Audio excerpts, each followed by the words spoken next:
சவுதியில் என்னென்ன இந்தியன் காய்கறி கிடைக்கிதுன்னு பார்க்கலாம். அவகோடா ஜூஸ் வாங்கிட்டு வந்தோம். அப்புறம் முட்டை இன்றைக்கி வாங்கிட்டு வந்தோம். ஆர்கானிக் முட்டைன்னு சொல்லி விற்பாங்க, அது வாங்கினோம். ப்ரெட்டு வாங்கினோம். அப்புறம் கொஞ்சம் காய்கறி வாங்கியிருக்கோம் நாங்கள். இங்கே நிறைய காய்கறி கிடைக்கும். இந்தியன் காய்கறி கொஞ்சம் கொஞ்சம் இங்கே கிடைக்கும். இது சுரக்காய் வாங்கியிருக்கோம்.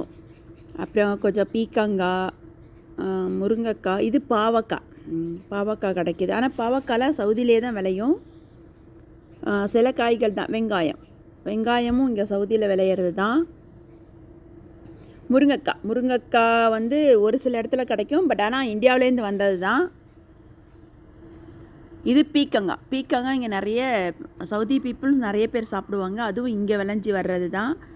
தக்காளி இங்கே நிறைய விளையும். அவங்களே இப்போ விவசாயம் பண்ண ஆரம்பிச்சிட்டாங்க. இது வந்து பம்கின், நம்ம இந்தியாவிலேருந்து வந்தது தான். அவரைக்காய் வந்து அங்கேருந்து வர்றது தான். இங்கேயும் கிடைக்கிது, இங்கேயும் விளையுது. பட் இது வெண்டைக்காய் இங்கேயும் விளையுது, இந்தியா